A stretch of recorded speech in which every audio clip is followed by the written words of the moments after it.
Berjumpa kembali dengan kami, para suster junior SSPS Kalimantan, dalam renungan Minggu Paskah yang ke-7, tanggal 29 Mei 2022. Marilah kita menyiapkan hati kita untuk mendengarkan sabda Tuhan.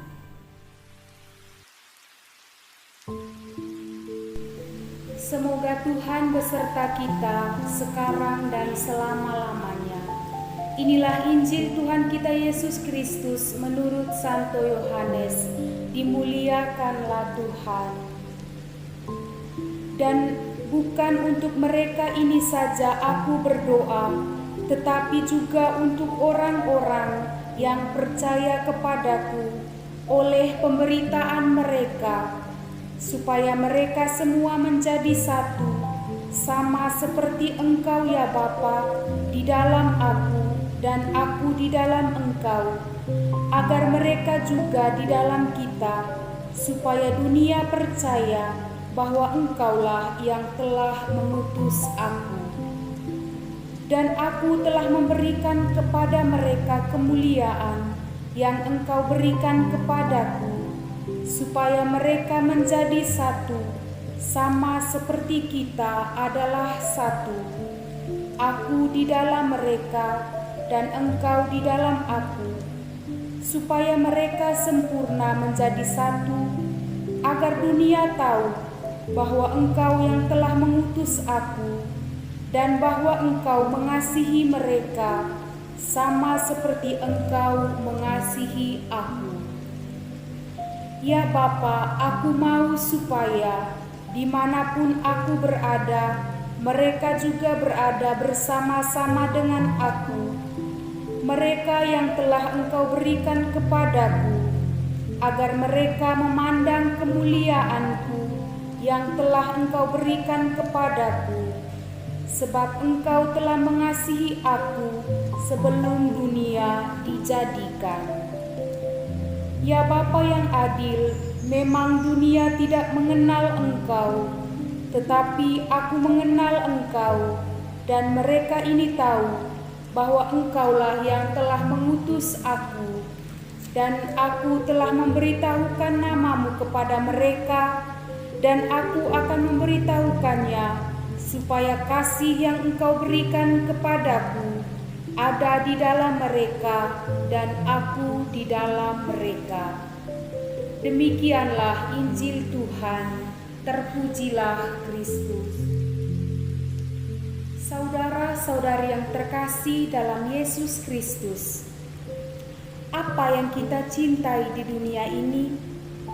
Tentu kita akan menjawab keselamatan jiwa kita masing-masing.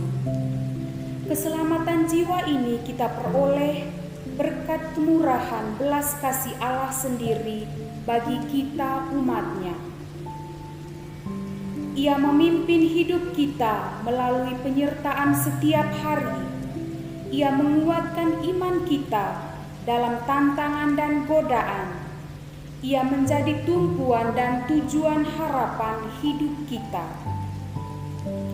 Lalu, apa yang kita lakukan setelah kita menerima keselamatan jiwa dari Allah itu? Kita membalasnya dengan cara berdoa dan mensyukuri rahmat Tuhan itu dengan membagikan karunia Tuhan yang kita peroleh kepada sesama. Saudara-saudari yang terkasih dalam Yesus Kristus, dalam bacaan Injil yang telah diperdengarkan kepada kita, Yesus berdoa kepada Bapa-Nya di surga agar para murid yang bersama dengan Dia memperoleh keselamatan, kekuatan, dan menjadi pribadi yang mampu dan berani bersaksi tentang kebenaran kerajaan Allah. Ia berdoa agar kita pun percaya kepadanya, sehingga pewartaan kasih itu tidak menjadi sia-sia. Pada hari ini kita juga memperingati Hari Komunikasi Sedunia. Pada pesan Bapa Suci Paus Fransiskus berkata, kita belajar mendengarkan tidak hanya berarti menangkap atau mendengar suara, tetapi pada dasarnya terhubung dengan relasi dialogis antara Allah dan umat manusia. Namun juga dalam situasi yang tidak terlalu sulit, mendengarkan selalu butuh keutamaan kesabaran bersama dengan kemampuan untuk membiarkan diri sendiri dikejutkan oleh kebenaran, bahkan jika hanya sebagian dari kebenaran pada orang yang sedang kita dengarkan. Yesus telah berkomunikasi dengan Bapanya dalam doa bagi keselamatan jiwa murid dan umatnya.